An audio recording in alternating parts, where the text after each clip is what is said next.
Good morning guys, welcome to my YouTube channel world GK अड्डा।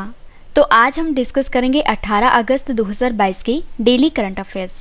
तो चलिए friend, अब स्टार्ट करते हैं फर्स्ट क्वेश्चन से। तो हमारा फर्स्ट क्वेश्चन है, विलियम रूटो किस देश के नए राष्ट्रपति बने हैं? तो सही आंसर है ऑप्शन ए, केन्या देश के। तो जो विलियम रूटो हैं ये केन्या कंट्री के नए प्रेसिडेंट बने हैं। और फ्रेंड्स, आपको ये भी बता दूं कि केन्या में चुनाव आयोग के अध्यक्ष ने हंगामे के बीच उपराष्ट्रपति विलियम रूटो को 5 बार के दावेदार रैला ओडिंगा पर विजेता घोषित कर दिया है। और आपको ये भी बता दूं कि जो विलियम रूटो हैं ये पिछले 9 साल से केन्या के उपराष्ट्रपति थे। तो यहाँ पे फ्रेंड्स बात हुई है केन्या की। आइए केन्या देश के बारे में जान लेते हैं। तो जो केन्या देश है ये है अफ्रीका महाद्वीप में। राजधानी है नैरोबी, करेंसी है केन्यन शिलिंग और केन्या के नए राष्ट्रपति बने हैं विलियम रूटो। अगला क्वेश्चन करते हैं, कोविड-19 बूस्टर टीकाकरण जिसका नाम है ओमिक्रॉन वैक्सीन को मंजूरी देने वाला जो दुनिया का पहला देश है ये कौन सा बना है? सही आंसर है ऑप्शन सी, ब्रिटेन। तो फ्रेंड्स, आपको बता दूं कि कोविड बूस्टर टीकाकरण यानी कि ओमिक्रॉन वैक्सीन को मंजूरी देने वाला जो दुनिया का पहला देश है ये बना है ब्रिटेन। तो आइए अब हम इस क्वेश्चन को डिटेल में जान लेते हैं। तो आपको बता दूं कि ब्रिटेन ने एक ऐसी बूस्टर डोज को मंजूरी दी है जो कि ओरिजिनल कोरोना स्ट्रेन और ओमिक्रॉन दोनों वेरिएंट के खिलाफ कारगर है। और इसके साथ ही जो ब्रिटेन है ये पहला ऐसा देश बन गया है जिसने इस तरह की वैक्सीन को मंजूरी दी है। और ब्रिटेन के medicine and health care product regulatory agency ने कहा है कि उसने कोरोना वायरस के खिलाफ मॉडर्न टीका को मंजूरी दी है और क्योंकि इसे सुरक्षा, गुणवत्ता और प्रभावशीलता के मानकों पर खरा पाया गया है। और फ्रेंड्स, आपको ये भी बता दूं कि इस वैक्सीन को 18 वर्ष से अधिक आयु के लोगों के बीच उपयोग के लिए अधिकृत किया गया है। और फ्रेंड्स, अगर आपको इस वीडियो की पीडीएफ चाहिए तो वीडियो के डिस्क्रिप्शन में पीडीएफ का लिंक दिया गया है, वहां पर जाकर आप डाउनलोड कर सकते हो, जो कि बिल्कुल फ्री में प्रोवाइड की जाती है। नेक्स्ट क्वेश्चन हमारा, कोचिंग संस्थानों से मुफ्त कोचिंग प्रदान करने के लिए कहाँ की सरकार ने मुख्यमंत्री अनुप्रति कोचिंग योजना को शुरू किया है? सही आंसर है ऑप्शन ए, राजस्थान। तो हाल ही में राजस्थान राज्य की सरकार ने एक नई योजना शुरू की है और इस योजना का नाम है मुख्यमंत्री अनुप्रति कोचिंग योजना। तो आइए इस योजना का मुख्य उद्देश्य जान लेते हैं। तो राजस्थान राज्य की सरकार ने 2021 से 2022 में मुख्यमंत्री अनुप्रति कोचिंग योजना की शुरुआत की है और इस योजना के तहत ऐसे छात्रों को प्रतिष्ठित कोचिंग संस्थानों से मुफ्त कोचिंग प्रदान की जाती है। और फ्रेंड्स, आपको बता दूं कि चालू वित्त वर्ष के लिए राज्य सरकार ने 17.15 करोड़ रुपए आवंटित किए हैं और इस योजना के तहत सीटों की संख्या बढ़ाकर 15,000 कर दी गई है। और इसमें अनुसूचित जाति, अनुसूचित जनजाति, अन्य पिछड़े वर्ग, अल्पसंख्यक, आर्थिक रूप से पिछड़े वर्ग और विशेष रूप से जो विकलांग हैं इन छात्रों को शामिल किया गया है जिनको फ्री में कोचिंग प्रदान की जाएगी। यहाँ पे फ्रेंड्स बात हुई है राजस्थान की। आइए राजस्थान के बारे में जान लेते हैं। तो राजस्थान की जो स्थापना है ये की गई थी 30 मार्च 1949 को। राजधानी है जयपुर। राजस्थान के जो पहले मुख्यमंत्री थे इनका नाम है हीरालाल शास्त्री जी और राजस्थान के वर्तमान में मुख्यमंत्री हैं अशोक गहलोत। राजस्थान के जो पहले राज्यपाल थे ये थे गुरमुख निहाल सिंह जी और वर्तमान में राज्यपाल हैं कलराज मिश्रा। राजस्थान का राजकीय वृक्ष है खेजड़ी, राजकीय फूल है रोहिड़ा, राजकीय पशु है ऊंट और राजकीय पक्षी है गौड़ावन। और राजस्थान की जो सबसे लंबी नदी है ये है चंबल नदी। और राजस्थान के प्रमुख लोक नृत्य हैं घूमर नृत्य, ढोल नृत्य, झूमर नृत्य, ढप नृत्य, चंग डफ नृत्य, घुड़ला नृत्य, अग्नि नृत्य, बम नृत्य, डांडिया नृत्य, सूकर नृत्य, लांगुरिया नृत्य, डांग नृत्य, बिंदौरी नृत्य, नाहर नृत्य और चरकुल्ला नृत्य। नेक्स्ट क्वेश्चन है, भारत का पहला 3D प्रिंटेड मानव कॉर्निया को किसने विकसित किया है? सही आंसर है ऑप्शन ए, IIT हैदराबाद ने। तो भारत का जो पहला 3D प्रिंटेड मानव कॉर्निया है को विकसित किया है IIT हैदराबाद के शोधकर्ताओं ने। तो भारत में पहली बार हैदराबाद शहर के शोधकर्ताओं ने एक कृत्रिम कॉर्निया को सफलतापूर्वक 3D प्रिंट किया है और इससे खरगोश की आंख में प्रत्यारोपित किया गया है, यानी कि इम्प्लीमेंट किया गया है। और सरकार और परोपकारी वित्त पोषण के माध्यम से स्वदेशी रूप से विकसित उत्पाद जो है ये पूरी तरह से प्राकृतिक है और इसमें कोई सिंथेटिक घटक नहीं है और जानवरों के अवशेषों से ये मुक्त है और रोगियों में उपयोग करने के लिए सुरक्षित है। और आपको ये भी बता दूं कि 3D प्रिंटेड मानव कॉर्निया का जो उपयोग है ये इनोवेशन कॉर्नियल स्कारिंग जैसी बीमारियों के इलाज में मदद करेगा। और फ्रेंड्स अब मैं आपको भारत का पहला इससे रिलेटेड पिछले 5 क्वेश्चन बता देती हूँ। तो देश की पहली अंडर वाटर मेट्रो ट्रेन का उद्घाटन ये किया गया है कोलकाता में। भारत का पहला आभासी अंतरिक्ष संग्रहालय जिसका नाम है स्पार्क को लॉन्च किया है इसरो ने, जो कि भारत की स्पेस एजेंसी है। भारत का पहला हिमालयन मसाला उद्यान ये स्थापित किया गया है रानीखेत में। और कौन सा राज्य प्रत्येक जिले में एक संस्कृत ग्राम विकसित करने वाला देश का पहला राज्य बना है? आंसर है उत्तराखंड राज्य। और आयकर विभाग के टिन 2.0 प्लेटफॉर्म पर अपने पेमेंट गेटवे प्लेटफॉर्म को सूचीबद्ध करने वाला भारत का पहला बैंक बना है फेडरल बैंक। अगला क्वेश्चन करते हैं, यात्रियों को 2400 घंटे सुरक्षा प्रदान करने के लिए ऑपरेशन यात्री सुरक्षा अभियान को किसने शुरू किया है? सही आंसर है ऑप्शन बी, भारतीय रेलवे सुरक्षा बल ने। तो यात्रियों को 24 घंटे सुरक्षा प्रदान करने के लिए ऑपरेशन यात्री सुरक्षा अभियान को लॉन्च किया है भारतीय रेलवे सुरक्षा बल ने। तो भारतीय रेलवे सुरक्षा बल ने एक अखिल भारतीय अभियान शुरू किया है जिससे कि ऑपरेशन यात्री सुरक्षा के नाम से जाना जाता है। और इस पहल के तहत यात्रियों को 2400 घंटे सुरक्षा प्रदान करने के लिए कई कदम उठाए गए हैं। और यहाँ पे फ्रेंड्स बात हुई है भारतीय रेलवे की, तो अब मैं आपको भारतीय रेलवे से रिलेटेड कुछ इंपॉर्टेंट क्वेश्चन बता देती हूँ जो कि आपके एग्जाम के लिए इंपॉर्टेंट रहेंगे। तो फर्स्ट है, भारत में रेल का आरंभ किस वर्ष हुआ था? आंसर है 1853 को। भारत में सबसे लंबी दूरी तय करने वाली रेल कौन सी है? आंसर है विवेक एक्सप्रेस। भारत में सबसे तेज चलने वाली गाड़ी कौन सी है? आंसर है शताब्दी एक्सप्रेस। रेल इंजन के आविष्कारक कौन है? आंसर है जॉर्ज स्टीफेंसन। रेलवे बोर्ड की स्थापना कब की गई? आंसर है 1905 में।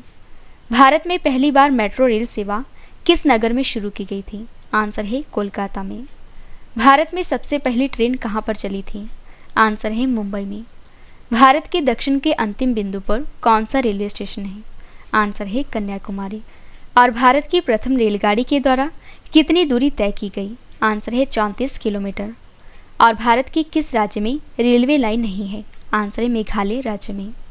भारतीय रेल का स्लोगन क्या है? आंसर है राष्ट्र की जीवन रेखा। काफ़ी बार एग्जाम में पूछा गया है। वर्तमान में हमारे देश के रेल मंत्री कौन हैं? आंसर है अश्वनी वैष्णव। और फ्रेंड्स आपको ये भी बता दूं कि अगर आपको साइंस, मैथ, कंप्यूटर और राज्य से रिलेटेड स्टैटिक जीके पढ़नी है तो हमारी जो दूसरी वीडियो का टाइम है ये है शाम के 4 बजे। अगर आपको डेली करंट अफेयर पढ़ने हैं डिटेल में तो हमारी इस वीडियो का टाइम है सुबह के 4 बजे। और जिन फ्रेंड्स ने अभी तक हमारे इस चैनल को सब्सक्राइब नहीं किया है तो वो हमारे इस चैनल को सब्सक्राइब कर लीजिए। हमारे इस चैनल का नाम है वर्ल्ड जीके अड्डा। नेक्स्ट क्वेश्चन करते हैं, पारसी नववर्ष 2022 कब मनाया गया है? सही आंसर है ऑप्शन ए 16 अगस्त को। तो पारसी नववर्ष 2022 ये मनाया गया है 16 अगस्त को। आइए इस वर्ष को मनाने का उद्देश्य जान लेते हैं। तो पारसी नववर्ष या आप कह सकते हो नवरोज़ का जो पर्व है ये इस साल 16 अगस्त को मनाया गया है। और फारसी में नव और रोज़ का मतलब होता है नया और दिन। तो नवरोज़ को जमशेदी नवरोज, नरोजी, पतेती नाम से भी जाना जाता है। और हिंदी कैलेंडर के अनुसार दुनिया भर में नया साल जो है ये 1 जनवरी को मनाया जाता है। और वहीं पर हिंदू धर्म में नया साल चैत्र मास में मनाया जाता है। और उसी तरह ही पारसी कैलेंडर के अनुसार नवरोज जो है ये 16 अगस्त के दिन मनाया जाता है। और जो नवरोज है ये करीब पिछले 30,000 सालों से पारसी समुदाय के द्वारा मनाया जा रहा है। और यह उत्सव फारस के राजा जमशेद की याद में मनाया जाता है। और माना जाता है कि योद्धा जमशेद ने पारसी कैलेंडर की स्थापना की थी और इसके साथ ही उन्होंने इस दिन सिंहासन ग्रहण किया था। नेक्स्ट क्वेश्चन है, संयुक्त राष्ट्र के जलवायु प्रमुख के रूप में किसे नियुक्त किया गया है? सही आंसर है ऑप्शन ए साइमन स्टील को। तो संयुक्त राष्ट्र यानी कि यूनाइटेड नेशंस के जलवायु प्रमुख के रूप में नियुक्त किया गया है साइमन स्टील को। तो ग्रेनेडा के पूर्व जलवायु लचीलापन मंत्री साइमन स्टील ये संयुक्त राष्ट्र के नए जलवायु प्रमुख बनेंगे। और संयुक्त राष्ट्र के जो महासचिव हैं जिनका नाम है एंटोनियो गुटेरेस, इन्होंने हाल ही में इसकी घोषणा की है। तो यहाँ पे फ्रेंड्स बात हुई है संयुक्त राष्ट्र की। संयुक्त राष्ट्र की स्थापना थी 24 अक्टूबर 1945 को। मुख्यालय है न्यूयॉर्क में। सदस्य देश हैं 193 और महासचिव हैं एंटोनियो गुटेरेस। और फ्रेंड्स अगर आपको वीडियो पसंद आ रही है तो वीडियो को लाइक और शेयर करना ना भूलें। नेक्स्ट क्वेश्चन है, लंदन में किस भारतीय स्वतंत्रता सेनानी के घर को ब्लू प्लैक सम्मान प्रदान किया गया है? सही आंसर है ऑप्शन सी, दादा भाई नौरोजी को। तो लंदन में जो दादा भाई नौरोजी हैं, जो कि भारतीय स्वतंत्रता सेनानी हैं, इनके घर को ब्लू प्लैग सम्मान प्रदान किया गया है। और फ्रेंड्स, आपको बता दूं कि भारतीय स्वतंत्रता संग्राम के प्रतिष्ठित सदस्य रहे हैं और ब्रिटेन की पहले भारतीय सांसद दादा भाई नौरोजी ये दक्षिण लंदन के जिस घर में लगभग 8 वर्षों तक रहे हैं, उस घर को ब्लू प्लैग यानी कि नीली पट्टिका से सम्मानित किया गया है। और इंग्लिश हेरिटेज चैरिटी की योजना ब्लू प्लैग लंदन की ऐतिहासिक महत्व की इमारतों को दिया जाने वाला एक सम्मान है। और जो नौरोजी हैं, ये 19वीं सदी के अंत में लगभग 8 वर्षों तक लंदन के इस घर में रहे थे। और भारतीय राजनीति के पितामह कहे जाने वाले जो नौरोजी हैं, ये ऐसे समय में वॉशिंगटन हाउस 72 एर्नेल पार्क, पेंगे ब्रॉमली रहने गए थे जब वे वैचारिक तौर पर 1897 में भारत की पूर्ण आज़ादी के समर्थक बन रहे थे। नेक्स्ट क्वेश्चन है, SBI यानी कि स्टेट बैंक ऑफ इंडिया ने किस शहर में स्टार्टअप को समर्थन देने के लिए अपनी पहली समर्पित शाखा को शुरू किया है? सही आंसर है ऑप्शन ए, बेंगलुरु। तो SBI ने बेंगलुरु शहर में स्टार्टअप को समर्थन देने के लिए अपनी पहली समर्पित शाखा को शुरू किया है।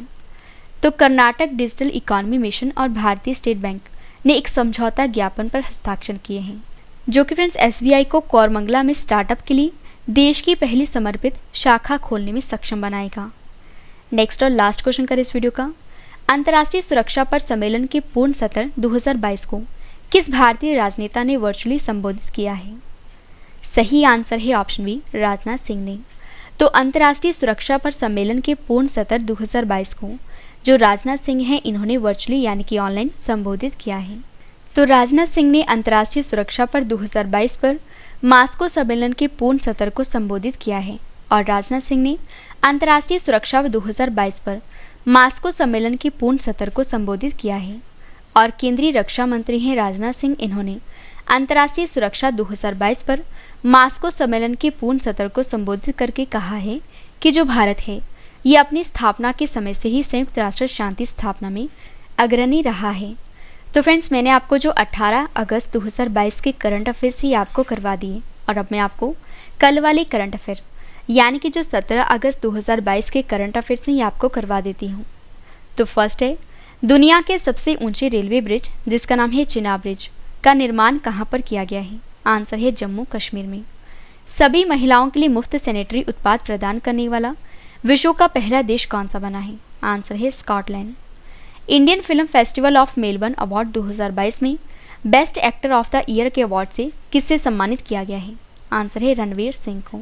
अगला क्वेश्चन हमारा, राष्ट्रीय अपराध रिकॉर्ड ब्यूरो यानी कि नेटग्रिड के CEO के रूप में किसे नियुक्त किया गया है? आंसर है पीयूष गोयल को।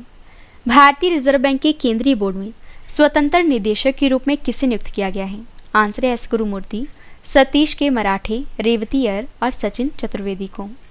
इप्सॉस इंडिया के द्वारा किए गए सर्वेक्षण के अनुसार भारत के सबसे भरोसेमंद संस्थान कौन से हैं? आंसर है सेना और रिजर्व बैंक प्रधानमंत्री। डाबर इंडिया लिमिटेड के नए अध्यक्ष कौन बने हैं? आंसर है मोहित वर्मन।